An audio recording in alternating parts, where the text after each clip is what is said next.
Okay, I just wanted to show you guys what I'm doing here. So I am drip acclimating these fish. These are the fish that I just got from Dan's Fish. The reason I'm doing this is because my water is not the same as Dan's Fish water. Okay, that's one thing. Dan's Fish, they get the water from the river.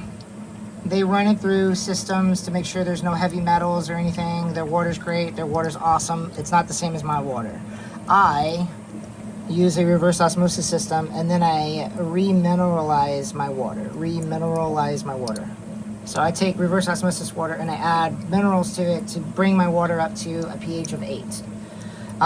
Because most of my fish are live bearers. I kind of do wild type live bearers, which this tank is kind of a mess, but this is my wild types.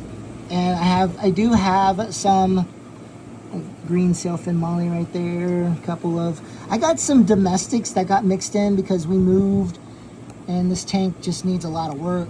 So these are not pure strain anymore, but I'm mostly doing these for myself. So I always have backup wild type that I can use for my breeding purposes, the different projects I'm working on. But yeah, so I use a lot of crushed coral, also, big chunks of coral. I also use minerals, bee shrimp, what's that called? I'm trying to remember the name of that brand. Fancy, what the heck is that stuff called?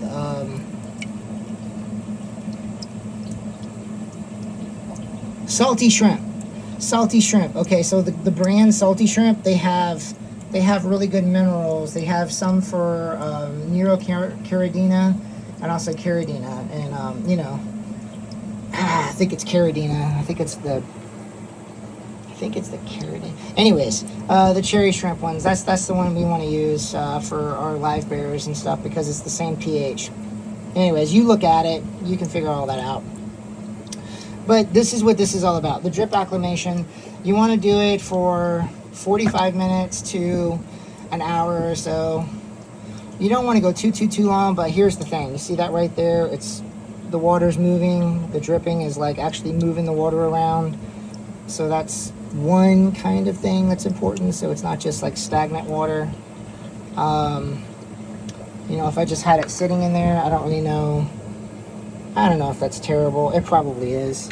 But, it's kind of oxygenating the water because the water is moving around. You don't want to do it too long because there is a handful of fish in here. It's just like, you don't want to put all of your fish in one bag and ship them. That's the whole reason I ordered from Dan's Fish, because they do one fish to a bag. It's kind of the same thing with this bucket right now. Like, these guys are freaking out because this is a new home. They just got taken out of a box in the dark. So we don't want to be stressing them out too much. So we don't want to keep them in this bucket forever. But the main purpose is the acclimation. We want these guys to feel like they're in the same water when I take them from the bucket to the aquariums, So all of my different aquariums with all my green water. Tanks are still settling. I've been here for 5 months and yeah, lots of work on these tanks to get. Probably going to do a blackout, turn all my lights off for a day or two to get rid of the green water, but that's a whole nother story. I think I had my lights on too long. I checked my timer, I was like, oh my gosh. It was like 7 in the morning until 9 at night. I was like, that's not good. That's why all of the water's green. Anyways, focus. So yeah, that's what this is. This is trying to get the same water for these guys into the aquariums. Now, all of my aquariums pretty much have the same water. I am working on getting my Keeley fish to have a bit of a lower pH than my live bearer tanks. All of my tanks in here are live bearer tanks except for 3. I have 3 tanks are going to be Keeley fish tanks. So those tanks, I'm going to try to get a pH down to about 7, around 7. Yeah, I don't know what else to say, but yeah, so I just thought I'd do a little video on drip acclimation. This is something that mostly like you hear about in the saltwater world, because you know, saltwater fish, you know, trying to get your water the same as the water that they came from, or vice versa. Reverse that. The water that they came from, you want their water that they came from to be the same as the water going in the tanks. So yeah, these guys are going to go like this for about an hour. Now, if the water starts to get a little too high, you just take some of this water out of the bucket and you throw it away. You know, this is fresh water, so I can put it in one of my plants. You don't want to do that if you have salt water. You don't want to take the water out of this bucket and put it in your plant, but you do want to dump it somewhere and just keep it going. I think I've blabbed enough, a whole 5 minutes. Drip, drip, drip, drip, drip. Yeah.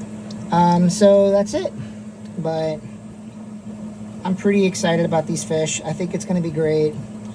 The green leaf shrimp, we'll have to see how they do. I don't know how hard they are to breed.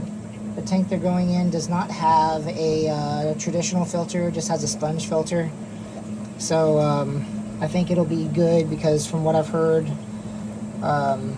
their babies are larvae. They're just kind of like floating in the water. So I don't want any fish in that tank, which is going to be something. So maybe I'll just have the yeah, maybe it'll be the shrimp and the I don't know. I mean, I could put the killifish in there. That'd be kind of cool. Killifish, the super red longfin plecos. I mean, you know, killifish will definitely eat a bunch of the babies, but that'll be like a constant food for them, and it's only 2 killifish. So, I don't know, whatever. We'll see. We'll see what crazy stuff I do with these guys. Alright guys, thanks for watching. This video is almost as long as my unboxing video. I am so ridiculous. Alright, well thanks for watching Drip Acclimation. The goal is to make the water the same as the water they're going into. That's the whole thing. pH, KH, all that stuff, temperature. We want the water to be the same, so when we put them in the tank, it's not so crazy. Alright, thanks for watching, folks.